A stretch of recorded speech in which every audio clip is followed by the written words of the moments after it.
माझ्या छोट्या बालदोस्तांनो, आज मी तुमच्यासाठी परत एक छोटीशी गोष्ट आणली आहे, जिचे नाव आहे विठ्ठलाने नामदेवांची खीर चाखली.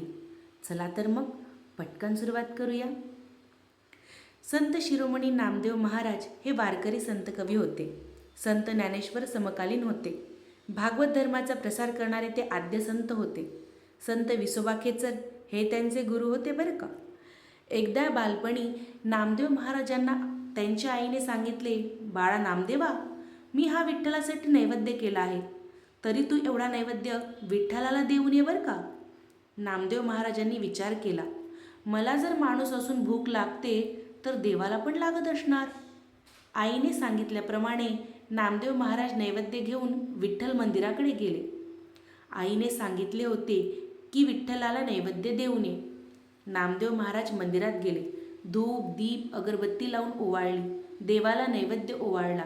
देवाच्या विनंती करू लागले की आज आईने खीरपुरीचा नैवेद्य तुझ्यासाठी केला आहे. मला भूक लागली होती, परंतु आईने सांगितले अगोदर विठोबा आणि नंतर पोटोबा, त्यामुळे तू जोपर्यंत नैवेद्य खात नाहीस नाही, असे म्हणून नामदेव महाराज देवापुढे हट्ट धरून बसले. ज्ञानातून ज्ञान प्रकट होतं, परंतु नामातून प्रेम प्रकट होतं.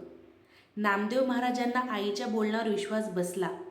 जर सकाळी मला उठल्या उठल्या चहा दूध लागतं, तर आता जेवणाची वेळ झाली आहे, तर नक्कीच देवाला पण भूक लागली असेल. त्यानुसार नामदेव महाराज देवापुढे अनुष्ठान धरून बसले. देवाला सांगितले, तुम्ही जोपर्यंत खीर खात नाही तोपर्यंत मी उपाशी राहणार. नामदेव महाराज निस्तीम भक्त होते. विठ्ठलाला माहीत होते की हट्टी भक्त आहे. जोपर्यंत येथे कोणी नाही तोपर्यंत कोणालाही माहीत होऊ नये म्हणून हा नैवेद्य खाऊन घ्यावा. त्यानुसार विठ्ठल प्रकट झाले आणि त्यांनी खिरीचा नैवेद्य खाल्ला. त्यांच्यामुळे गदिमा यांनी आपले भक्तिगीत म्हटले आहे, आठवते का?